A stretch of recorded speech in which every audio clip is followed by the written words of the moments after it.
Bismillahirrahmanirrahim. Assalamualaikum warahmatullahi wabarakatuh. Bagaimana kabarnya anak-anakku sekalian? Semoga kita senantiasa diberikan kesehatan oleh Allah Subhanahu wa Ta'ala, sehingga pada hari ini kita dapat kembali lagi belajar bersama, tentunya pada mata pelajaran Pendidikan Agama Islam kelas 10.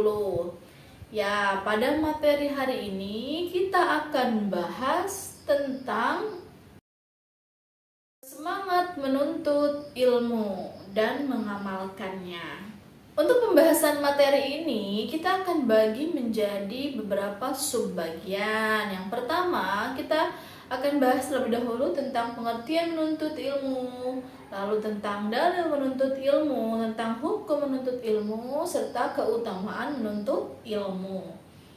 Pada sebab yang pertama, yaitu kita akan bahas tentang pengertian menuntut ilmu. Baiklah anak-anakku sekalian, sebelum itu jangan lupa disimak baik-baik videonya dan dicatat juga di buku tulis kalian supaya nanti bisa dibaca lagi materinya, gitu ya.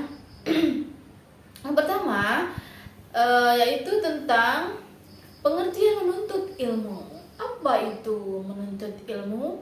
Untuk tahu artinya menuntut ilmu apa, kita harus terlebih dahulu tahu apa artinya ilmu, gitu ya. Jadi kita harus bahas dulu pengertian ilmu. Nah, di sini pengertian ilmu ada beberapa pendapat. Yang pertama adalah menurut Kamus Besar Bahasa Indonesia, ilmu adalah pengetahuan suatu bidang yang disusun secara bersistem menurut metode-metode tertentu yang dapat digunakan untuk menerangkan gejala-gejala tertentu di bidang pengetahuan itu.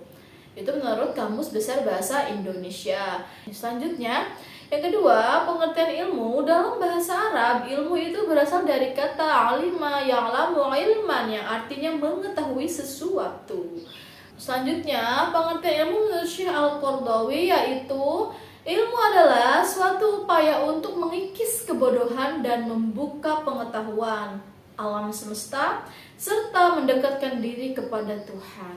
Nah, itu ya sedikit pengertian tentang apa itu ilmu. Nah, itu dia ya, sedikit pengertian tentang apa itu ilmu. Nah, jadi bisa kita simpulkan bahwasannya menuntut ilmu itu atau yang dinamakan dengan belajar adalah kewajiban setiap orang Islam. Kewajiban itu bagi laki-laki dan juga perempuan. Jadi Islam itu tidak membedakan kewajiban menuntut ilmu ini. Sama, laki-laki dan perempuan kedua-duanya wajib untuk menuntut ilmu. Walaupun memang ada beberapa kewajiban yang diperintahkan oleh Allah. Menuntut ilmu juga tidak dibatasi jarak maupun waktu.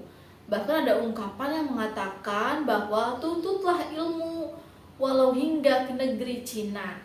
Demikian pula dalam waktu. Islam mengajarkan kita menuntut ilmu itu dimulai sejak lahir hingga liang lahat. Utlubul ilma minal mahdi ilal lahdi.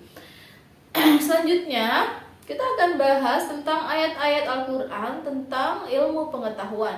Salah satunya adalah Al-Quran surah At-Taubah ayat 122.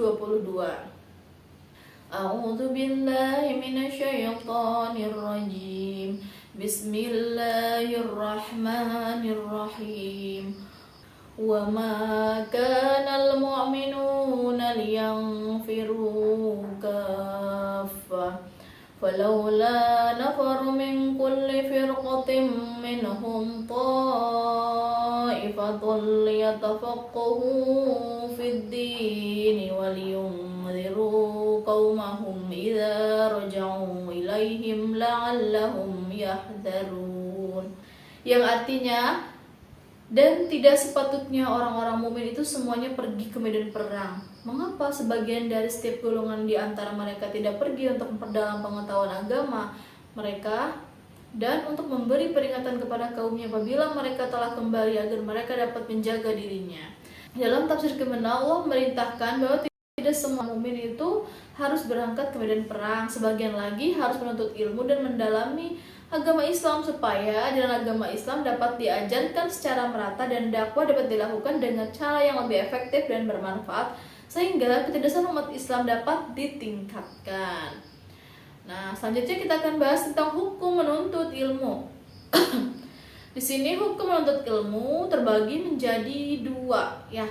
Apa saja? Yang pertama, hukum menuntut ilmu adalah fardu kifayah.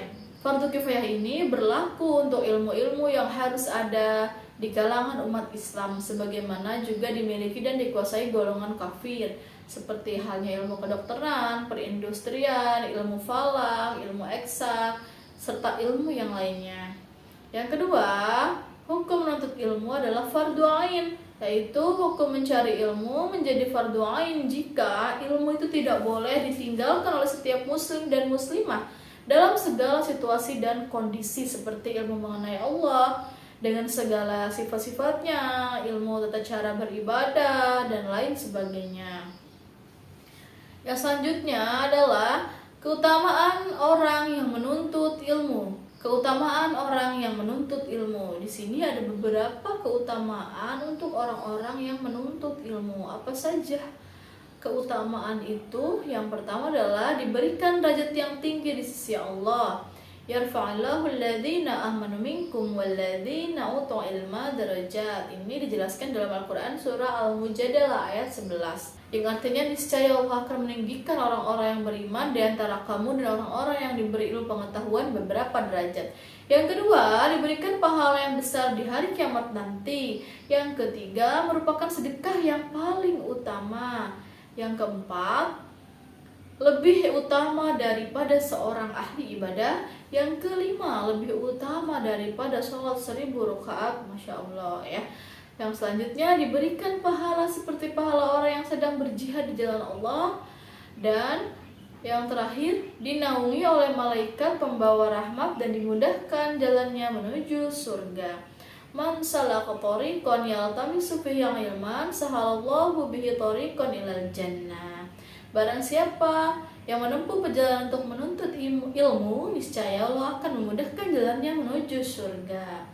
Itu ya beberapa keutamaan orang-orang yang menuntut ilmu. Sungguh sangat luar biasa sekali, banyak sekali keutamaan yang akan kita dapatkan apabila kita menuntut ilmu. Nah, demikianlah materi pada hari ini yang dapat Ibu sampaikan terkait semangat menuntut ilmu. Semoga kalian dapat memahaminya. Terima kasih. Wassalamualaikum warahmatullahi wabarakatuh.